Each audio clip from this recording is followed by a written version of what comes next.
नमस्कार विद्यार्थी मित्रांनो, मी सोमेश्वर डोंगरे तुमचं नोकरी सोमेश्वर या यूट्यूब चॅनलवर स्वागत करतो. तर मित्रांनो, जर तुम्ही मुंबई उच्च न्यायालय अंतर्गत शिपाई, हमाल, लिपिक आणि चालक यासाठी अर्ज भरला असेल, तर यांची जी परीक्षा आहे ते 26 एप्रिलला होणार आहे आणि जी प्रवेशपत्र पण आलेले आहे. तर यामध्येच एक SMS जो आहे बऱ्याचशा विद्यार्थ्याला येत आहे. असा SMS बघा तुम्हाला आला असेल. तर या SMSचा अर्थ काय आहे आणि हा SMS कोणत्या विद्यार्थ्याला लागू राहणार आहे याची माहिती आपण या व्हिडिओमध्ये पाहणार आहोत. तर यासाठी तुम्ही हा व्हिडिओ शेवटपर्यंत पाहायचा आणि चॅनलवर नवीन असं चॅनलला सबस्क्राईब करा. नोकरीविषयीची प्रत्येक अपडेट तुम्हाला आपल्या यूट्यूब चॅनल मिळत राहील. तर आजपासून बऱ्याचशा विद्यार्थ्याला अशा प्रकारचा SMS यायला सुरुवात झालेली आहे आणि हा SMS आल्यानंतर बरेचसे विद्यार्थी विचार करत आहे की हा SMS त्यांना का पाठवण्यात आलेला आहे. तर बघा, हा SMS मला का पाठवण्यात आलेला आहे आणि याचा अर्थ काय आहे तर आणि हा SMS कोणत्या विद्यार्थ्याला लागू असणार आहे.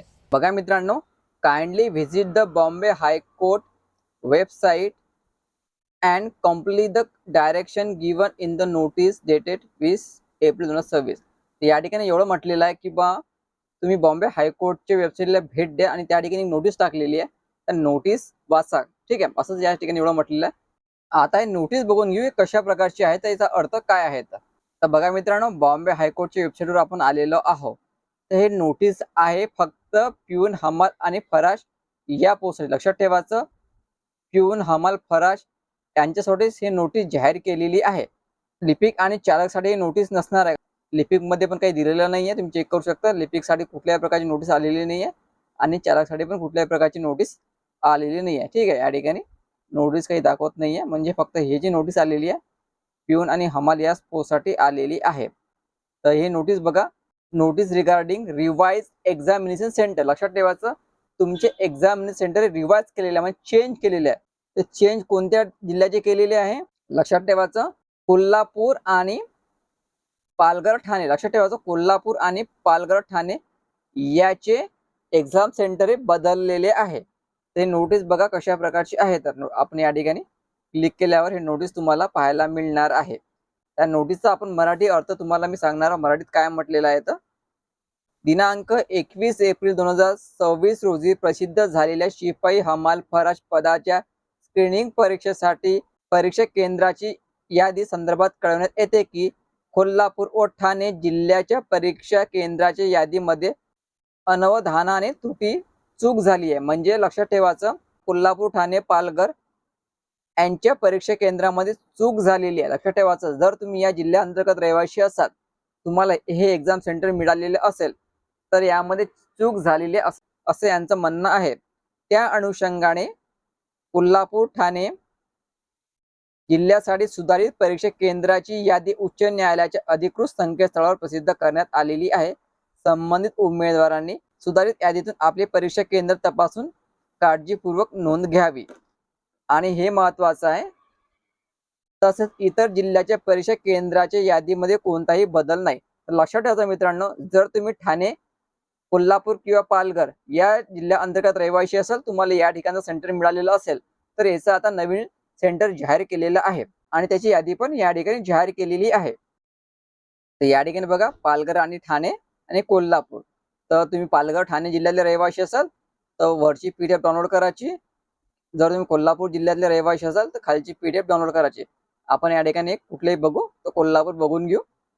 काय मित्रांनो, हे जे सेंटर आता जाहीर केलेलं आहे नवीन सेंटर आहे, तुम्ही चेक करून घ्यायचं. आता तुम्हाला काय करावं लागेल, तुमचं नाव चेक करावं लागेल, तुमचा सीट नंबर चेक करावा लागेल आणि तुम्हाला कोणतं एक्झाम सेंटर मिळालेलं आहे हे चेक करावं लागेल. ठीक आहे, तर तुमचे प्रवेशपत्र आलेले आहे. लक्षात ठेवायचं मित्रांनो, कोल्हापूर, ठाणे, पालघर विद्यार्थी तुमचे प्रवेशपत्र आलेले आहे आणि जर तुम्हाला या यादीनुसार सेंटर मिळालं असेल, टेन्शन घ्यायची गरज नाही आहे. ठीक आहे, आता ही नवीन यादी आलेली आहे सेंटरसाठी, ही यादी तुम्हाला चेक करावी लागेल आणि तुम्हाला कोणतं सेंटर मिळालं नवीन हे चेक करावं लागेल आणि हेच सेंटर तुमच्या प्रवेशपत्रावर असणे गरजेचं आहे. लक्षात ठेवायचं, हे जे सेंटर या ठिकाणी दाखवलेलं आहे तेच सेंटर तुमच्या प्रवेशपत्रावर असणे गरजेचं आहे. ठीक आहे, आता या ठिकाणी तुम्हाला वेगवेगळे सेंटर मिळालेलं असेल, हे तुम्ही व्यवस्थित चेक करून घ्यायचं. कोल्हापूर, ठाणे, पालघरवाले विद्यार्थी. ठीक आहे, या ठिकाणी विवेकानंद कॉलेज मिळालेलं आहे, न्यू कॉलेज 1062. ठीक आहे, तर हे अशा प्रकारे तुम्हाला सेंटर चेक करावं लागेल. तुम्हाला कोणतं सेंटर मिळालेलं आहे हे तुमच्या नावासमोरच माहिती पडते, समोरच्या रकान्यात कोणतं सेंटर आहे तुम्हाला आता, आणि हेच सेंटर तुमच्या प्रवेशपत्रावर असणे पण गरजेचं आहे. जर तुम्ही प्रवेशपत्र डाउनलोड केलं आणि हे जर सेंटर नसेल, तर तुम्ही नवीन प्रवेशपत्र डाउनलोड करून घ्यायचं. ठीक आहे. ठीक आहे मित्रांनो, लक्षात ठेवायचं, ही जी नोटीस आहे, जे कोल्हापूर जिल्ह्यातले रहिवासी आहे, ठाणे पालघर जिल्ह्यातले रहिवासी आहे, त्यांच्यासाठीच आहे. कारण त्यांची जे एक्झाम सेंटर आहे हे आता या ठिकाणी बदलवलेले आहे. जे नवीन यादी लावलेली आहे त्या यादीनुसार तुमचं एक्झाम सेंटर असणे गरजेचं आहे. जर तुम्ही जे प्रवेशपत्र डाउनलोड केलं असेल किंवा करायची असाल, प्रवेशपत्रावरचं सेंटर आणि जी नवीन यादी लावलेली आहे आता त्यानुसार तुमचं एक्झाम सेंटर असणे गरजेचं आहे. जर प्रवेशपत्रावरचं सेंटर वेगळं असेल आणि यादीतलं सेंटर वेगळं असेल तर तुम्ही नवीन प्रवेशपत्र या ठिकाणी डाउनलोड करून घ्यायचं. उर्वरित जिल्ह्याचे विद्यार्थी आहे त्यांना या ठिकाणी काही करण्याची गरज नाही आहे. त्यांच्यासाठी ही नोटीस नाही आहे. फक्त कोल्हापूर, ठाणे आणि पालघर जिल्ह्यातलेच रहिवासी यांची सेंटर बदलली आहे. या तीनच जिल्ह्यासाठी ही नोटीस लागू आहे. इतर जिल्ह्यातल्या विद्यार्थ्यांनी या ठिकाणी काही करण्याची गरज नाही. त्यांचं सेंटर जशी आहे तशीच आहे. पण हा जो SMS आहे हा सर्वांनाच पाठवण्यात आलेला आहे. हा SMS सर्वांनाच आलेला ज्यांनी पिऊन हमाल याचा अर्ज भरलेला आहे. पण तरी ही नोटीस फक्त ठाणे, कोल्हापूर आणि पालघर जिल्ह्यातल्या रहिवाशांनाच लागू आहे. ठीक आहे. तर व्हिडिओ खूप महत्त्वाचा. जास्तीत जास्त शेअर करा आणि चॅनलला सबस्क्राईब करायला विसरू नका. धन्यवाद.